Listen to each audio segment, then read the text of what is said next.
Beri kesempatan untuk bertanya kepada ahli. Ada yang mau disampaikan? Ada yang mulia. Saudara terdakwa Gus Kusai?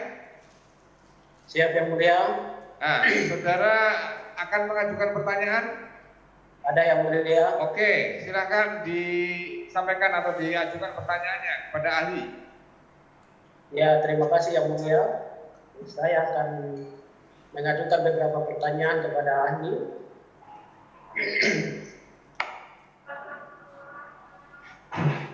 Silakan Bapak.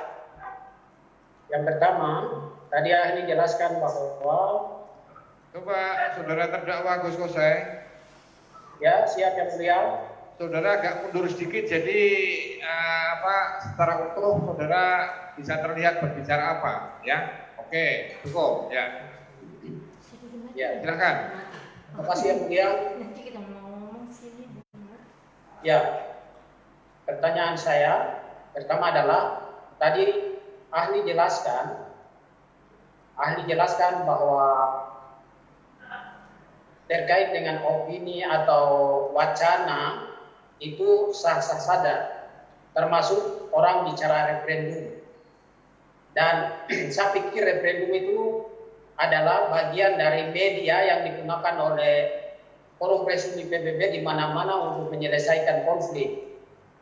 Bagaimana rakyat Papua menyuarakan referendum itu sebagai media untuk menyuarakan sebagai media untuk menyelesaikan konflik di Papua.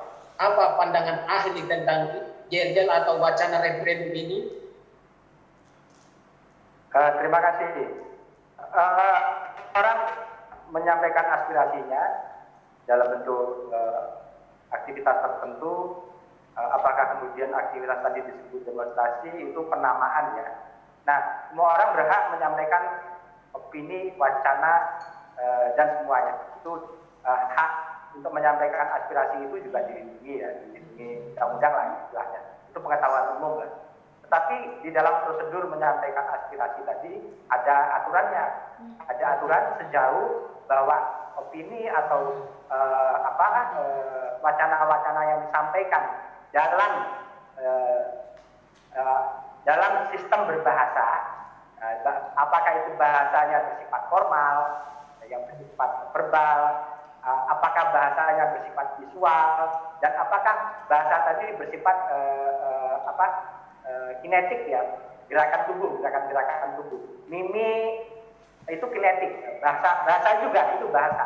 Nah, di dalam komunikasi dengan aspek berbahasa tadi, ada nggak hal yang secara simbolik terjadi pelanggaran kata itu sendiri gitu loh. Jadi ini belum masalah hukum. Jadi kalau Anda menyampaikan aspirasi, Anda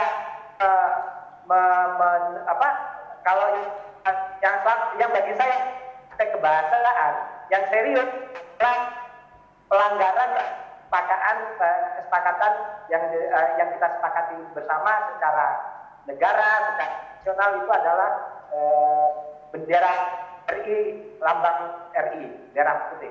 Itu yang bagi saya prinsip itu. Nah, kesepakatan ini bagian dari peristiwa-peristiwa secara keseluruhan. Jadi kalau akan nanti masalah rasisme, dan masalah namanya itu rangkaian yang belum peristiwa itu salah, tapi cukup satu kesalahan, tapi prinsip dan itu melanggar kesepakatan nasional dan sudah menjadi masalah hukum gitu loh. Jadi bukan soal boleh mempermasalahkan rasisme, boleh dan kata kita kesepakatan nasional itu loh, melanggar kesepakatan suci. Jadi penghormatan simbolik terhadap bendera Republik Indonesia merah putih itu kesepakatan suci. Kalau bubar ya bubar kita. Nah, ini yang kita harus kita pegang bersama-sama. Jadi bukan soal referendumnya, nggak ada masalah dengan referendum. Dengan soal rasisme, nggak ada masalah. Tetapi satu kesalahan prinsip sudah bisa membawa kita ke ranah hukum. Nah, itu yang ingin saya sampaikan. Ya, pertanyaan berikut adalah ketegasan dari apa? Yang polisi angkat bahwa ketika orang Papua berteriak referendum itu adalah termasuk maka ini baru berteriak, itu baru bang opini. Apa pandangan Bapak sebagai ahli bahasa, orang bang opini referendum itu apakah makar? Ini yang saya sendiri bingung. Jadi saya perlu minta pendapat dari ahli. Nah, itu kan jangan rangkaian peristiwa itu ditanyakan satu bagiannya saja. Kan peristiwa itu terdiri dari banyak peristiwa A, B, peristiwa C, peristiwa A, D, dan seterusnya. Di antara peristiwa itu ada satu peristiwa di dalam arti tadi melanggar kesepakatan nasional. Nah, itu harus dijaga hukum, harus dijaga secara hukum. Jadi kalau ini ditanya, dan apa? Orang boleh setiap kelompok masyarakat boleh berwacana sejauh tidak kata-kata tadi, dan ketika melakukan peristiwa demonstrasi, melakukan peristiwa aksi, tidak melakukan kesepakatan suci sebagai bangsa Indonesia. Apa itu kesepakatan sucinya? Kita bendera yang harus dihormati. Oke. Kalau Anda menginjak-injak, kalau siapapun tidak boleh. Itu salah. Nah, kan begitu. Jadi bukan opininya ini. Opini boleh. Nah, nanti karena peristiwa tadi saling terkait, kemudian demonstrasi itu menjadi anggap demonstrasi apa untuk dikatakan sebuah melanggar. Ada nggak bagi dan demonstrasi tadi melanggar? Jadi nggak semuanya melanggar, tetapi kata dua melanggar peristiwa demonstrasi tadi dianggap makar. Peristiwa keseluruhan, karena bagian-bagian dari peristiwa menjadi peristiwa secara keseluruhan. Peristiwa keseluruhan merupakan bagian-bagian dari peristiwa-peristiwa, bagian-bagian. Jadi semuanya jangan dilepas-lepas, jangan dilepas menanyakan satu elemen rasisme tidak ada masalah ketika dia peristiwa dia mau itu. Oke, pertanyaan saya yang berikut. Ketika Bapak punya anak atau istri diperlakukan seperti binatang dan dibilang monyet, dibilang babi, dibilang anjing, kemudian diperkosa, apa sikap Bapak sebagai seorang kepala keluarga? Anak saya tidak. Alhamdulillah anak saya tidak dapat perlakuan seperti itu. Dan ini pertanyaan yang mana nih? Saya mohon klarifikasi yang mulia. Karena ini pertanyaannya kaitannya dengan fakta. Berkaitan dengan kasus rasisme terjadi di Surabaya. Mohon klarifikasinya yang mulia, apakah ini pertanyaannya terkait dengan fakta? Begini ya, ahli, sepanjang itu tidak ada kaitannya dengan saudara sebagai ahli, tidak perlu dijawab ya. Karena ini apa yang disampaikan atau diajukan pertanyaan oleh terdakwa ini hanya sebuah cerita ya. Jadi apakah ada korelasinya dengan keahlian saudara? Kalau tidak ada korelasinya, saudara tolak ya. Dan tidak. Saudara terdakwa ganti pertanyaannya, silakan. Ya. Jadi yang berikut, saya lihat dari penjelasan ahli dari awal sampai itu adalah peristiwa yang terjadi di tanggal 29 dan tanggal 19 itu adalah murni terkait dengan perjuangan Papua Merdeka. Realita yang sebenarnya yang terjadi di Papua adalah terkait dengan kasus rasisme yang terjadi di Surabaya. Apa penjelasan secara perspektif ahli bahasa, apakah itu terjadi karena motivasi perjuangan Papua Merdeka atau karena apa? Rasis di Surabaya? Dibuktikan saja. Saya jawaban saya cuma itu. dibuktikan saja sebagai fakta, apakah bisa dikaitkan dengan peristiwa rasisme atau tidak, itu dibuktikan saja. Tapi kalau jika lihat kebahasaan itu bagaimana kesepakatan di internal itu dipahami atau tidak. Jadi kalau saya ini secara ikonik ini saya akan salah. Itu ikon. Cara komunikasi berbahasanya ada yang sifat ikonik, injeksial dan simbolik. Nah, kalian saya hanya mengulas itu saja. Kalau ada kasus-kasus kemudian ditarik ke apakah itu rasisme dan segala macam, saya menjawab definisi rasisme. Definisi bahwa nanti berkaitan dengan kenyataan cuma di lapangan. Nah, saya tidak menjawab dan tidak perlu ditanyakan di urusan-urusan yang bersifat kefaktaan. Jadi posisi saya kemudian kembali ke posisi saya di ahli bahasa. Bagaimana bahasa dimanfaatkan untuk komunikasi? Bagaimana bahasa dimanfaatkan untuk peristiwa tertentu yang kemudian disebut dengan demonstrasi? Bagaimana bahasa yang muncul? Apakah bahasa-bahasa tadi meliputi 3 verbal dan bahasa tubuh? Apakah peristiwa-peristiwa berbahasa melalui kesepakatan bernegara? Bagian untuk menjawab itu ya. Baik ya, itu yang harus dipahami semuanya ya. Makanya saudara terdakwa, saksi ini ahli ini bukan saksi fakta. Jadi kalau saudara menceritakan kronologis peristiwa yang terjadi di Papua, ya, ini ahli tidak bisa membeberkan keahliannya. Tetapi sepanjang saudara ya menyampaikan seperti maksud daripada salah satu misal referendum itu apa, terus ditafsirkan dalam bahasa itu seperti apa, kemudian bendera merah putih, kami bukan merah putih, kemudian kami adalah bintang kedora, taruhlah seperti itu ya. Itu dimintakan ahli untuk menerangkan itu dalam hal atau konteksnya di bahasa Indonesia, beliau bisa atau ahli bisa menerangkan ya, tetapi kalau fakta ahli tidak bisa menerangkan gitu. Jadi ya, bisa dipahami ya saudara terdakwa ya. Oke, dilanjut lagi kalau ada pertanyaan, silakan.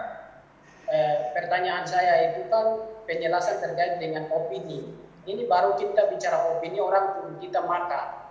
Jadi saya minta pandangan ahli. Apakah ketika bicara referendum itu langsung di makar itu kan ini baru kita bicara opini. Itu yang menyebabkan. Iya, sekarang itu begini, apa yang opini itu apa? Gitu loh. Opini yang berkembang di masyarakat itu apa? Nah, apabila di situ ya perlu diterjemahkan lebih dalam lagi atau sekali lagi menyangkut kalimat itu ke dalam bahasa Indonesia, ahli akan menjawab. Gitu loh. Bukan masalah faktanya, ya. Oke. Paham ya? Oke, silakan. Yang berikut, tadi bilang orang bicara referendum itu kan sah saja kalau bicara opini.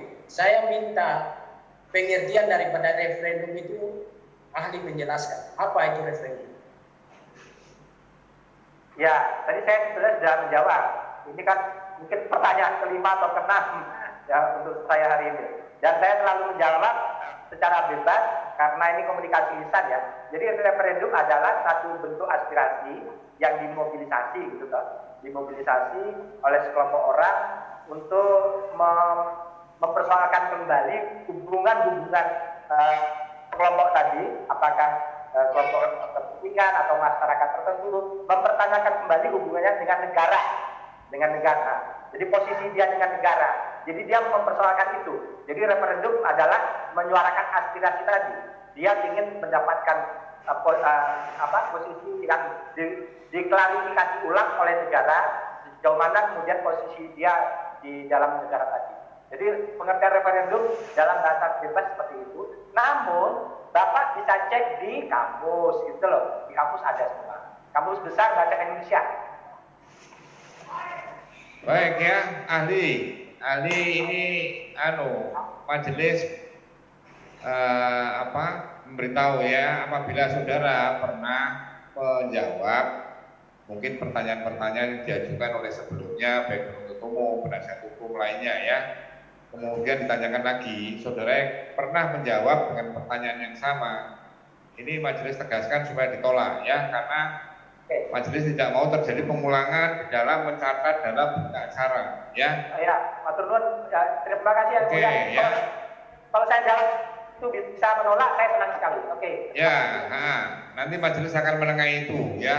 Karena kalau sudah dicatat, nggak mungkin panitera saya akan mencatat kembali, gitu loh ya. Benar itu ya. Oke, untuk yang lainnya, siapapun ya yang akan nanti mengajukan pertanyaan, supaya yang sudah ditanyakan tidak perlu dipertanyakan kembali ya. Silakan apabila terdakwa masih akan mengajukan pertanyaan kembali. Masih ada?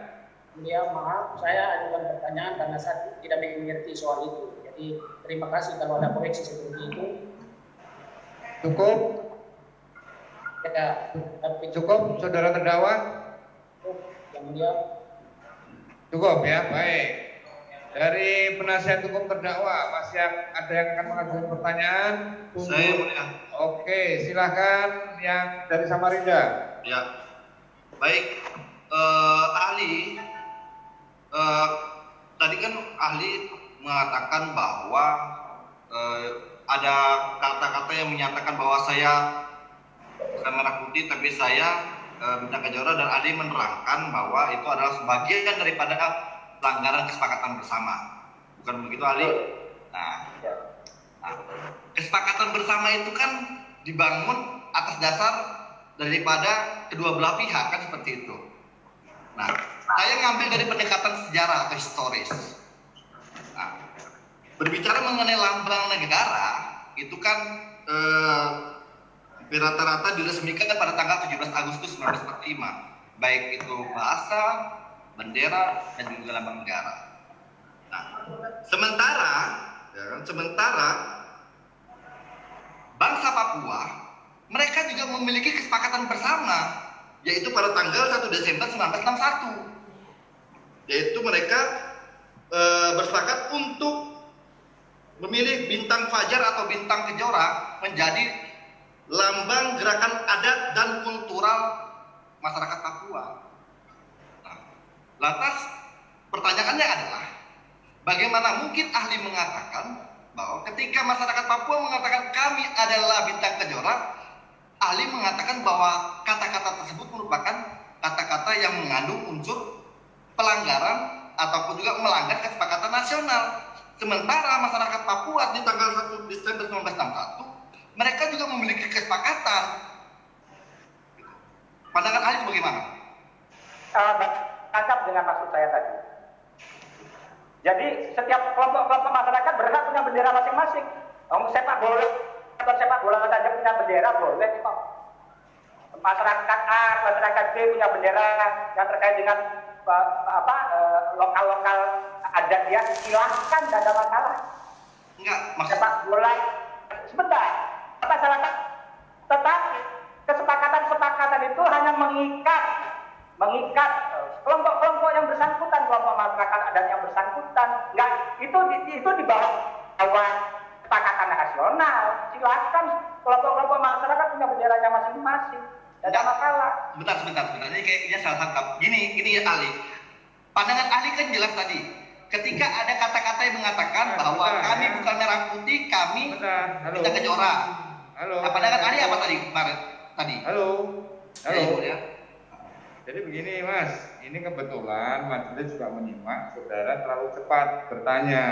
Oke. Pertanyaannya terlalu cepat. Nah, ini audio. Sebentar, dengarkan dulu. Nah, ini selalu cepat. Ini begini ya, audio yang kami terima karena suara yang saudara lakukan terlalu cepat ini menjadi pecah audionya. Jadi Oke. membias kemana-mana ya. Oke. Mungkin pertanyaannya agak dipelankan sedikit atau lambat ya ritmenya. Oke. Terima kasih yang mulia. Nah, saya coba cross check pandangan dari ahli yang mengatakan bahwa kan dalam peristiwa tersebut ada kata-kata yang mengatakan bahwa kami bukan merah putih, kami adalah bintang kejora.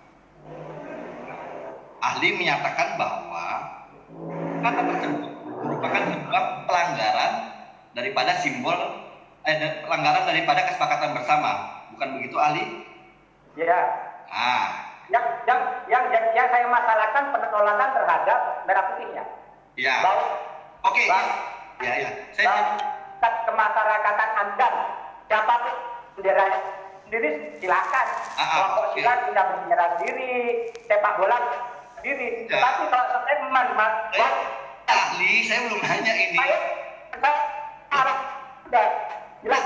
Saya hanya meng-cross check daripada opini ahli, gitu loh. Ini berdasarkan pendekatan berpendapat sesuai dengan kalian. Makanya dengarkan dulu ahli ya. Mohon maaf yang mulia. Silakan. Nah, opini itu benar kan bahwa ketika ada kata-kata tersebut ahli mengatakan bahwa itu merupakan sebuah pelanggaran terhadap kesepakatan bersama. Benar begitu ahli? Yang saya ada benar. Saya hanya cek daripada opini ahli. Benar kan? Iya. Tuh. Ini ahli. Tanpa bertanya. Tapi saya juga hanya meng-cross check. Itu pro. Lagi nih. Itu pro. Nah, saya mau lanjutkan. Oke, ya kan? Nah, Sebentar ya. Ini malah majelis tidak bisa menyimak kalau begini ya. Suaranya dipecah semua bunyinya.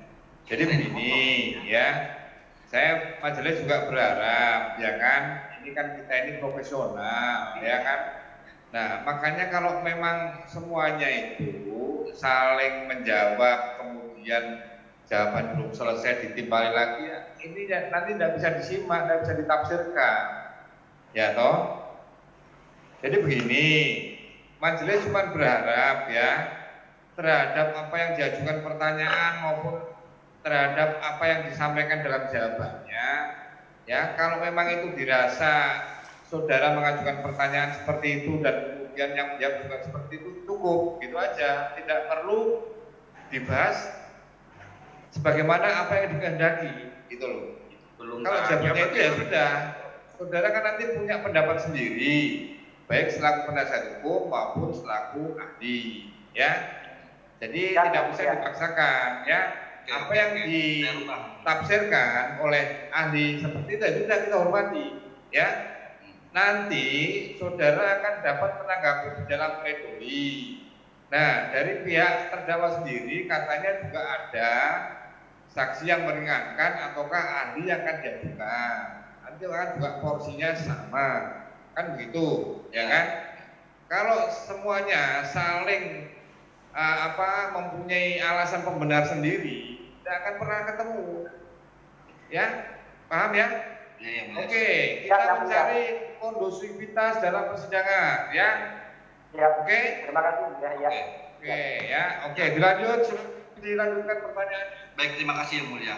Ahli, saya mau klarifikasi bahwa saya tidak berbicara terkait simbolnya saja, tapi ini terkait mengenai pandangan ahli tadi yang mengatakan bahwa ketika ada kata-kata yang mengatakan kami bukan Indonesia, kami bukan merah putih, kami bintang kejora. Nah, ahli kan mengatakan bahwa itu sebuah pelanggaran terhadap kesepakatan bersama. Nah, sementara bintang kejora, ya kan? Bintang kejora itu adalah mereka mengatakan kami ada bintang kejora itu merupakan sebuah kesepakatan juga dari mereka pada tanggal 1 Desember 1961. Artinya adalah bahwa mereka adalah bintang kejora, ya mereka memang bintang kejora karena nenek-nenek moyang mereka sudah mengatakan bahwa mereka adalah bintang kejora. Nah, pandangan ahli seperti apa melihat itu? Oke, saya sudah jawab. Boleh dijawab sekarang? Oke. Ya, silakan. Itu hanya mengikat warga atau masyarakat Papua, tidak membatalkan kesepakatan nasional bahwa sebagai warga Papua Anda juga punya bintang, punya bendera merah putih. Jadi itu kesepakatan orang Papua. Jadi kesepakatan lokal-lokal bendera sendiri-sendiri boleh, tetapi itu tidak membatalkan kesepakatan yang lebih tinggi sebagai kehidupan berbangsa dan bernegara. Jadi saya tadi makanya memberi contoh, jangankan masyarakat Papua, persatuan sepak bola saja boleh punya bendera. Oke. Saya lanjut lagi ya. Artinya yang adalah mengikat lokal-lokal saja, yang hanya mengikat lokal-lokal saja. Oke, artinya adalah pernyataan yang mengatakan bahwa saya bukan merah putih, saya adalah bintang kejora itu bukan merupakan sebuah pelanggaran terhadap kesepakatan bersama dong ahli. Bukan begitu? Anda kesepakatan nasional gitu loh. Tadi Kesepakatan nasional banyak orang hanya ada kelompok masyarakat Anda hanya mengikat lokal, tetapi kan kita bukan hanya Papua, kita hidup bernegara dan bendera berbangsa cuma satu, bendera dan berbangsa cuma satu. Banyak kelompok-kelompok kepentingan dan perjanjian hanya mengikat lokal, mengikat lokal dan sama sekali tidak itu dibahas karena kecil semua itu kecil kelompok masyarakat Minang punya bendera, Aceh punya bendera sendiri, silakan punya kesepakatan itu, tapi kesepakatan itu sama sekali tidak membatalkan kesepakatan berbangsa bahwa misalnya di situ tuh bendera merah putih. Jadi itu di atas bahwa jadi bukan kemudian ketika saya merasa sebagai masyarakat Papua tidak bagian dari masyarakat Indonesia. Nah, situ kelirunya. Orang Papua, orang Indonesia secara keseluruhan. Dan kita adalah Jawa, Kalimantan, itu elemen pembentuk kebangsaan. Jadi klaim bahwa Papua tidak membatalkan Anda sebagai orang Indonesia. Nah, kalau kelompok atau kesibukan tadi mengatakan saya putih terjadi pelanggaran. Nah, gitu loh. Nalarnya begitu. Nah, sementara kan begini ahli. Kan tadi kan bahwa bintang kejora itu kan kesepakatan bersama, kesepakatan di lingkup lokal kan. Artinya tidak ada yang dilanggar dong. Kan mereka memang sudah bersatu. Artinya kan memang kecuali mereka kecuali mereka mengatakan kami bukan merah putih, kami Inggris. Nah, itu baru melanggar kesepakatan nasional. Ini kan bagian daripada bintang kejora kan atau masyarakat Papua kan bagian daripada Indonesia. Sehingga kalau mereka mengatakan kami bukan Indonesia tapi kami bintang kejora kan tetap saja artinya mereka adalah warga negara Indonesia. Jadi tidak ada kesepakatan bersama di sini atau kesepakatan nasional. Kalau pandangan kalian seperti itu. Menurut tadi bagaimana? Iya. Kalau pengakuan bintang kejora itu hanya masyarakat Papua, tapi tidak bertentangan dengan kemudian Anda mengatakan bahwa Indonesia gimana sih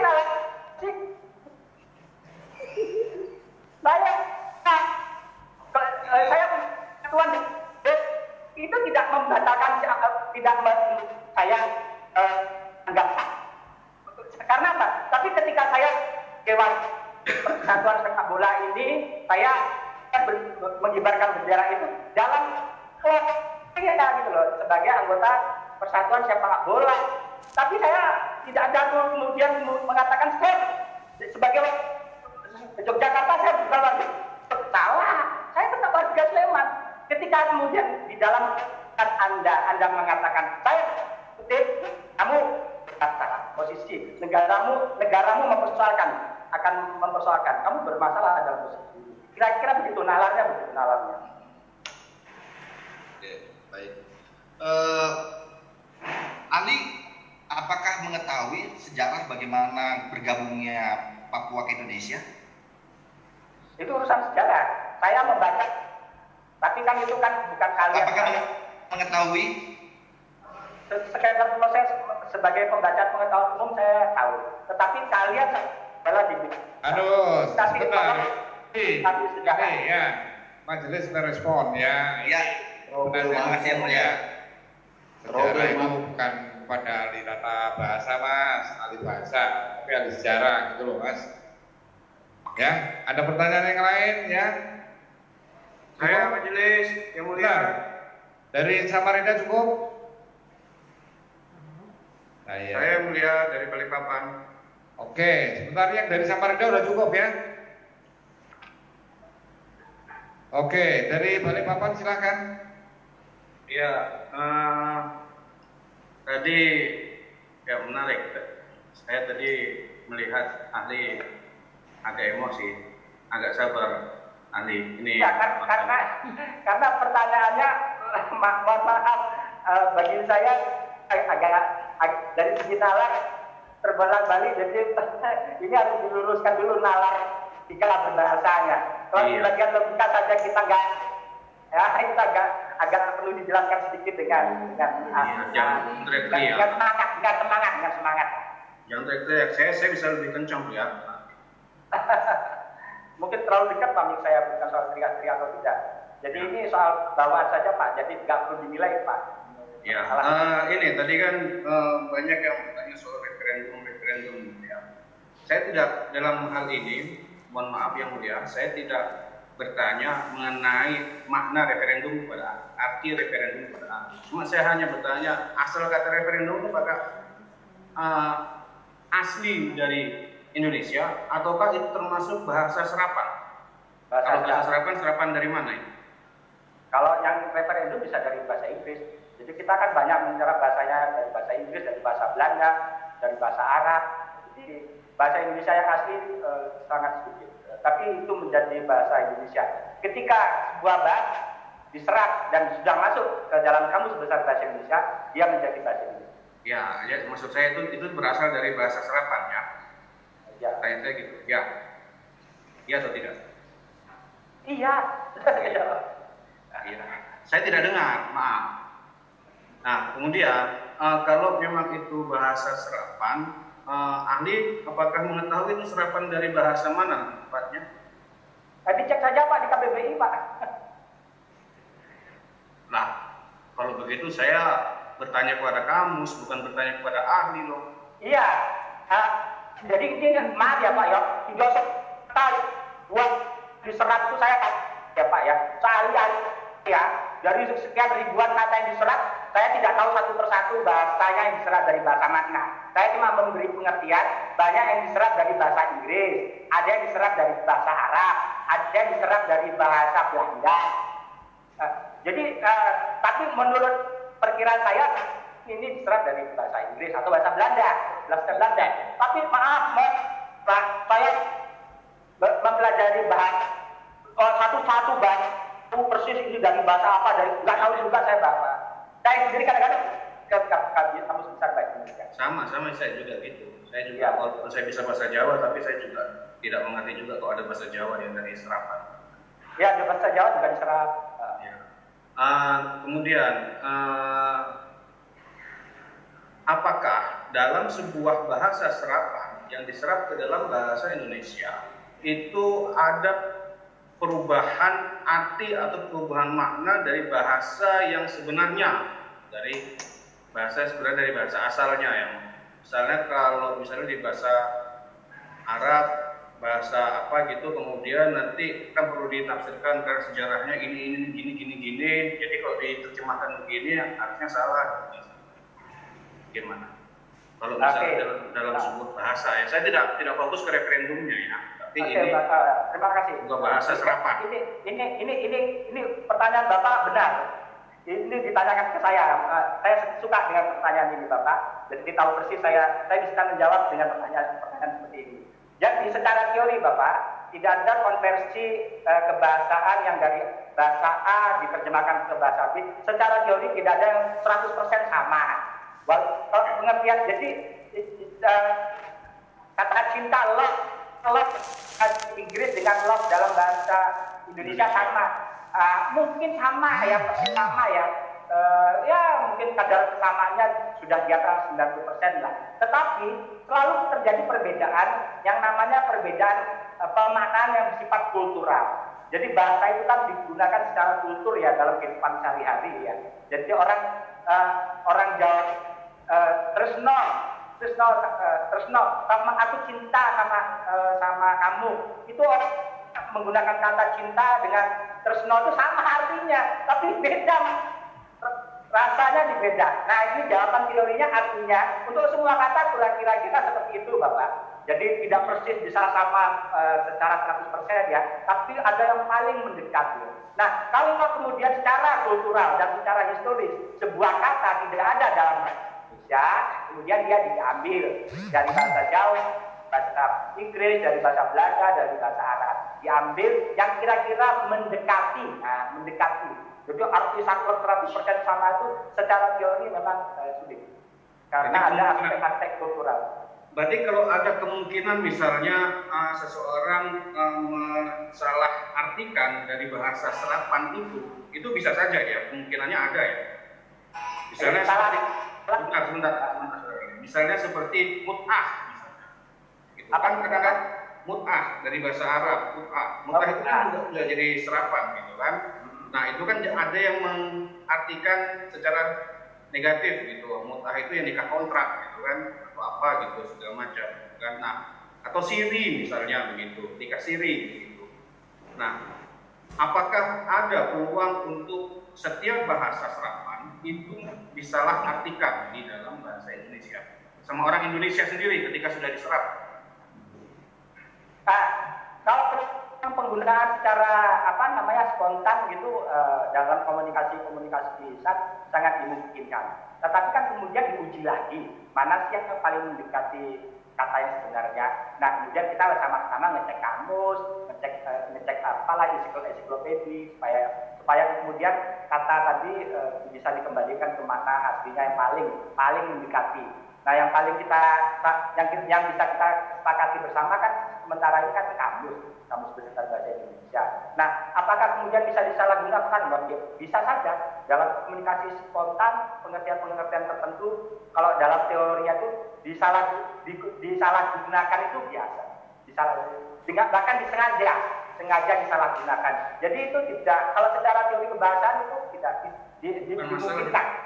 dimungkinkan. Apakah itu jadi masalah dalam komunikasi? Kemudian jadi masalah. Karena apa?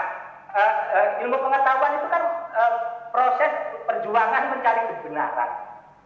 Dalam posisi saya ini kemudian pendapat saya juga dalam proses kita bersama-sama mencari kebenaran gitu. Bahwa nanti ada pendapat saya yang mungkin belum pas, ya saya akan merevisi pendapat saya. Ya, itu soal lain, soal pendapat kita setuju atau tidak itu banyak ahli juga banyak yang berbeda pendapat gitu kan. Tidak masalah.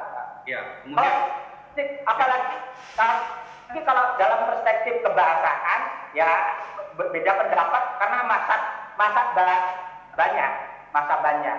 Jadi beda-beda paradigma, beda pendapat, beda analisis itu biasa Pak dalam dunia akademik. Bapak tahu sendirilah karena kita pernah sama-sama sekolah lah. Ya, ahli kan waktu di kesaksian terhadap terdakwa yang lain kan menyatakan bahwa ahli ini ahli di bidang semiotik ya. Semiotik, wacana, dan hermeneutik. Ya, bukan boleh, saya harus bertanya bukan saya tidak ini.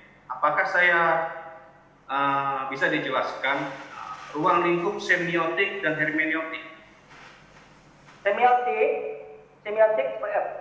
sederhana saja Pak, karena itu publik ya Pak ya. Semiotik ilmu tentang tanda. Ilmu tentang tanda. Semiotik menjelaskan ilmu tentang tanda. Tanda ada tanda yang bersifat langsung, itu hubungan petanda dan penanda atau petanda dan penanda itu hubungan langsung, itu hubungan yang bersifat ikonik ya. Hubungan tidak langsung antara penanda dan petanda itu hubungan indeksial. Nah, hubungan berdasarkan kesepakatan arbitrer. Arbitrer itu kesepakatan mana suka, itu hubungan simbolik. Nah, semiotik itu dalam perspektif nama ahlinya Sanders Peirce ya, Peirce tulisannya Peirce. Bisa dicek nanti Peirce itu siapa, dia ahli semiotik yang saya kutip hari ini. Itu dia menjelaskan hubungan-hubungan petanda dan penanda itu di dalam 3 kategori tadi. Itu semiotik. Kalau penafsiran hermeneutik adalah tentang tafsir. Bagaimana kemudian kan pembacanya sederhana saja, yang bagian pengantar saja. Bagaimana pembaca bernegosiasi dengan teks, dengan teks. Nah, teks ingin berbicara sendiri karena dia punya kesepakatan punya kode-kode yang tahu sama tahu lah. Saya pergi ke pasar itu teks, saya pergi ke pasar itu teks. Tapi kemudian saya membaca nggak bersiasi ini pasar mana ya, pergi dalam rangka apa ya, pergi mau belajar, mau cari apa. Nah, itu hermeneutik. Hermeneutik itu adalah leksikal triadic antara teks, baca dan konteks. Nah, dialektika triadic namanya. Itu hermeneutik. Jadi ilmu tentang tafsir. Nah, kalau ilmu tentang wacana adalah karena buat di tingkat kalimat, di tingkat paragraf itu disampaikan. Nah, kita menganalisisnya bahwa itu sebagai wacana. Nah, sebagai wacana memiliki kandungan-kandungan yang bersifat ideologi dan seterusnya. Nah, ini beda-beda ruang-ruang. Kapan kita berbicara secara semiotik, kapan berbicara dalam konteks hermeneutik, kapan dalam konteks kewacanaan. Nah, teori-teori itu sejauh bisa dibantu kita pakai untuk membantu menjelaskan kasus-kasus yang terkait dengan bagaimana orang menggunakan bahasa. Jadi lingkup kami tetap bagaimana menganalisis peristiwa-peristiwa kebahasaan, bagaimana bahasa dipakai, bagaimana bahasa dipakai di dalam satu peristiwa tertentu. Ada apa? Kami menafsirkannya. Kira-kira itu, Bapak. Iya. Terkait semiotik, saya pernah baca itu, Pak.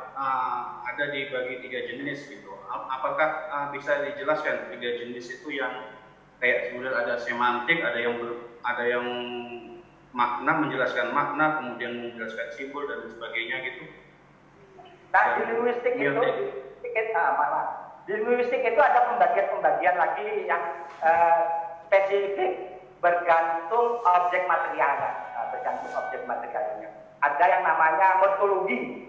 Morfologi itu ilmu kalimat itu misalnya menunaikan, ditunaikan, tunai. Nah, itu kajian morfologi, Pak.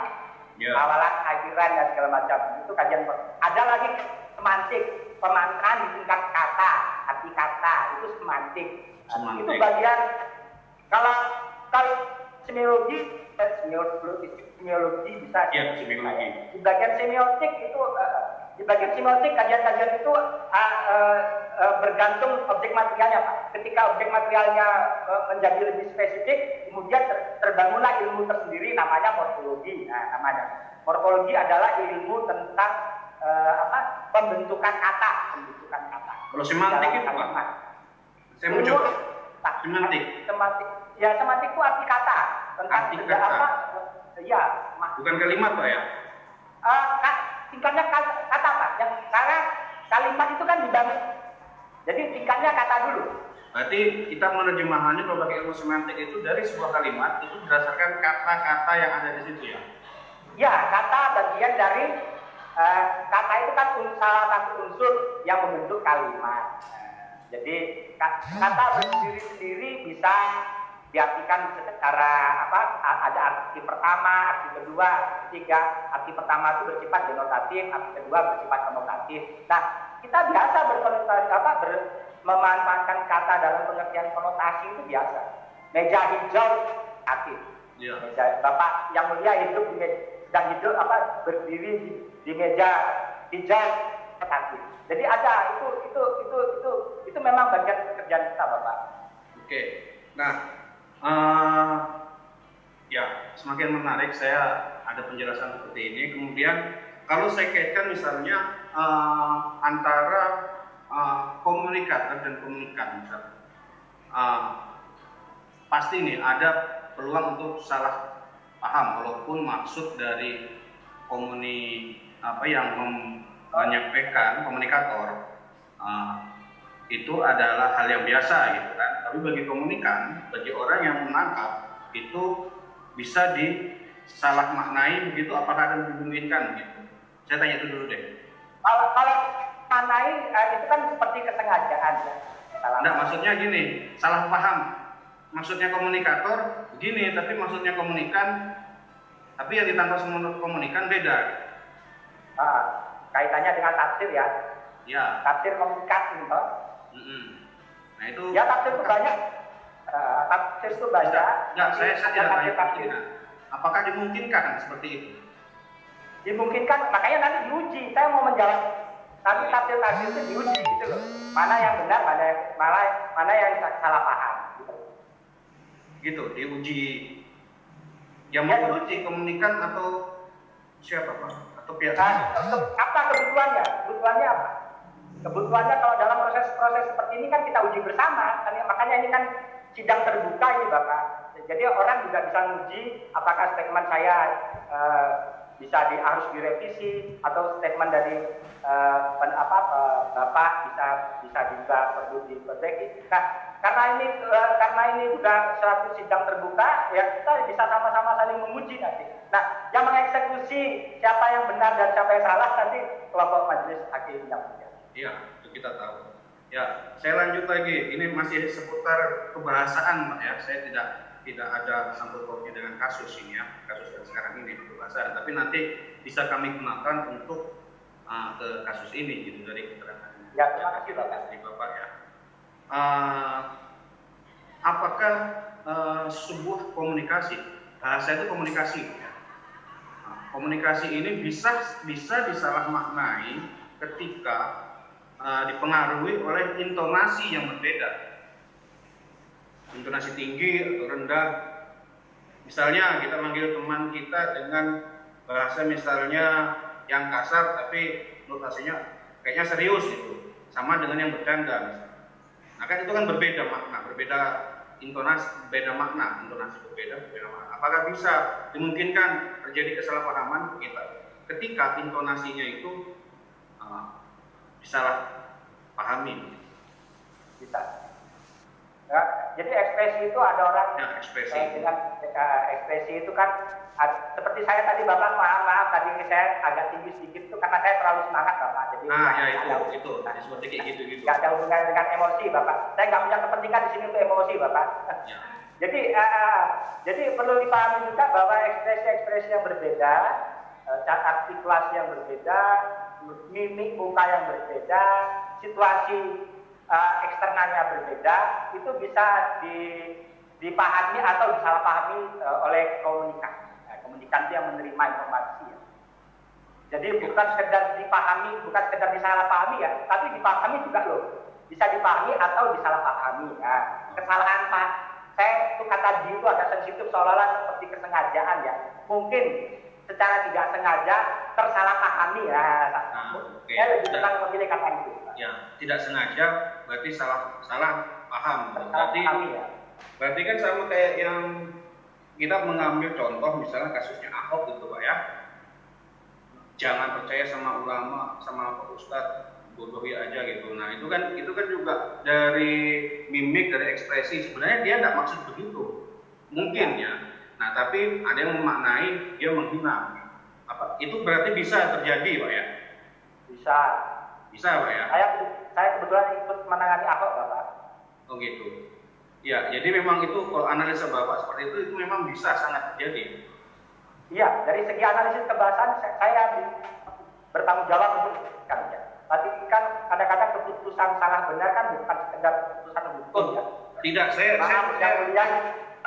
Bapak saudara ahli ini menjelaskan salah benar. Saya minta menjelaskan secara keilmuan ya, makanya saya tanya tentang kebahasaan tadi. Makanya saya memberi informasi. Saya ikut membantu menangani masalah Ahok gitu. Ya, perbedaan ekspresi tadi itu Pak, saya pengen lebih dalam lagi coba Pak ahli ini Pak, namanya tidak ada ya? Apa itu salam saya? Ya Pak, saudara ahli ini menjelaskan lebih dalam terkait ekspresi tadi yang mudah untuk dimungkinkan untuk tersalah pahami.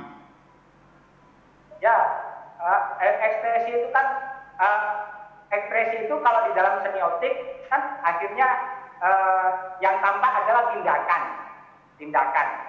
ekspresi kan tindakan. Jadi mimik muka, gerakan tangan, verbalitas kita berbicara, kemudian sikap-sikap tubuh kita itu akhirnya tindakan-tindakan melakukan sesuatu. Nah, dia bagian dari sebuah ekspresi. Ekspresi itu apa? Ada ekspresi yang bersifat verbal, ekspresi yang bersifat kemimian, ekspresi suasana pendukung dari bahasa tubuh dan seterusnya. Nah, itu kita uji satu persatu. Kita uji persatu, kemudian kita jelaskan bahwa apa saja dilakukan oleh komunikator atau subjek. Kalau saya lebih senang kalau komunikasi itu kan nanti ilmu komunikasi ya. Jadi kalau di dalam Indonesia kan subjek. Nah, apakah kemudian subjek melakukan sesuatu yang bisa kita uji bersama tindakan-tindakan dia? Ada nggak tindakan-tindakan yang sesuai dengan kesepakatan pemahaman terhadap hubungan penanda dan petanda itu sendiri, hubungan-hubungan konik, hubungan-hubungan injeksial, dan hubungan-hubungan simbolik. Jadi bendera, ke kasus bendera. Bendera itu intinya apa? Bendera warna merah putih. Indeksialnya apa? Kira bendera siapa ya nih? Seperti ada juga bendera lain ya seperti negara ini. Nah, itu indeksial. Tapi kalau simbolik ini sebuah kelompok besar, simbolik itu mengikat kelompok-kelompok yang berbeda-beda, Pak. Bisa kelompok-kelompok berdasarkan kelompok-kelompok kecil, lembaga-lembaga tertentu, asosiasi-asosiasi tertentu, kemudian bisa kelompok adat, bisa kelompok-kelompok. Nah, kesepakatan simbolik yang paling besar adalah kesepakatan simbolik di tingkat bernegara dan berbangsa. Nah, kesepakatan kecil-kecil itu nggak membatas kesepakatan yang besar. Ya. Tapi kalau kesepakatan yang kecil itu dilegitimasi oleh perundang-undangan, berarti tidak melanggar kesepakatan kan? Gitu. Itu urusan undang-undangan. Oke, ya. Cukup saya cuma mau tanya soal semiotik dan ekspresi itu saja. Cukup begitu yang mulia dari saya. Oke, cukup ya. Nggak ada yang lain? Cukup? Baik ya. Pertanyaan dari penuntut umum, penasihat hukum, terdakwa juga sudah terlalu banyak ya mencukupkan majelis. Majelis juga mencukupkan diri aja, tidak usah bertanya karena memang semuanya sudah ditanyakan dan sudah secara lengkap ya. Baik, kalau begitu terima kasih atas keterangan atau pendapat-pendapat dari ahli. Boleh meninggalkan ruang sidang ya. Ya, terima kasih yang mulia. Mohon maaf ada hal-hal kurang berkenan. Ya, baik. Penuntut umum. Ya, boleh. Baik ya, hari ini untuk terdakwa Agus Kosa ya, ahli cukup ya. Ya. Untuk hari ini ya. Ya. Baik. Kemudian kita lanjut kapan? Besok pagi? Kita besok yang mulia. Baik ya. Sementara ini kita agendakan besok pagi ya. Ya. Besok pagi itu kan ya kita intinya pagi itu besok itu hari Jumat gitu loh ya. Karena di sini ada 3 majelis yang juga menangani perkara-perkara dari Papua ya. Makanya bukan dalam arti siapa duluan ya, tetapi siapa yang besok lebih siap pastinya akan bersidang kan begitu. Nah, nanti giliran kedua, ketiga pasti majelis berikutnya akan menunggu. Itu loh, sepanjang itu nanti waktunya akan menunggu. Majelis kedua itu akan masuk ke perkara berikutnya ya. Jadi intinya itu aja ya. Itu ya. Karena yang jelas majelis lain pun ya atau ketiga majelis ini juga tidak akan mengabaikan perkara pidana umum lainnya yang dikejari Balikpapan kan begitu. Ya kan? Makanya saya berharap juga penasihat hukum terdakwa ya dalam perkara ini bisa memaklumi ya, karena ini merupakan tanggung jawab bersama ya. Baik ya. Tadi beri kesempatan untuk saya bicara. Siapa ini? Terdakwa Agus. Gimana Agus? Ya, kadang ini jadwal bertabrakan kami tunggu sampai kadang juga capek. Jadi saya harap majelis hakim bisa atur waktu yang pasti supaya kami siap pada waktunya. Saya pikir begitu.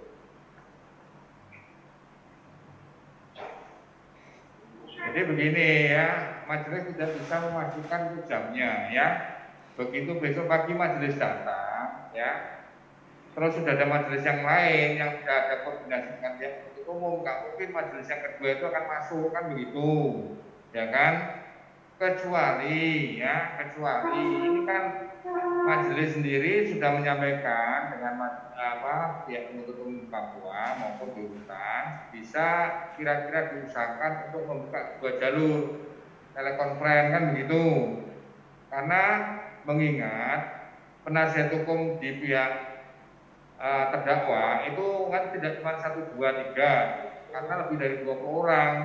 Makanya kalau memang bisa dibuka dua jalur itu, berarti dua majelis akan bersidang, kan begitu, ya kan?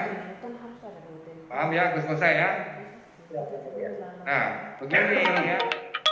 Sementara ini mulai hampir 2 bulan ini ya, majelis kan terfokus pada perkara ini.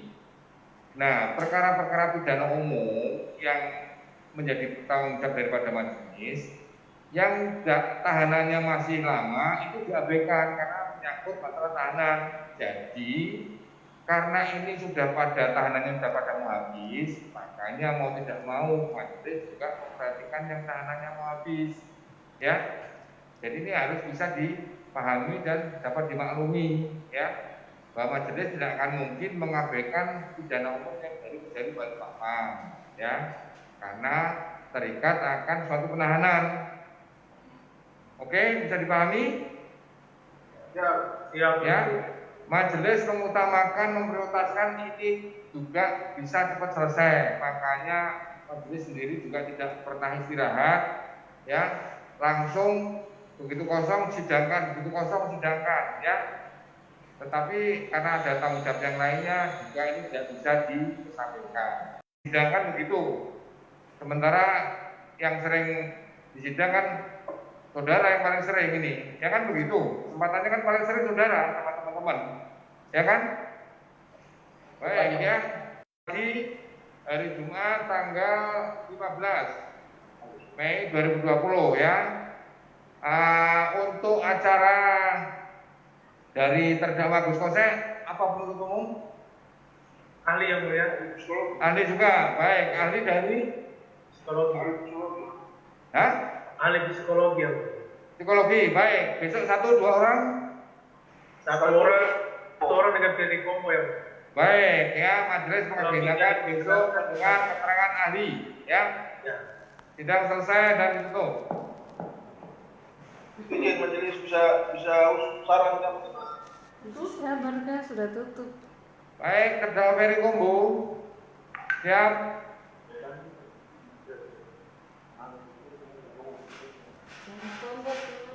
Yang dibacakan itu, putusan dok amar wes. Ferry Kombo. Ada Ferry. Sudah selesai. Terdakwa Ferry Kombo.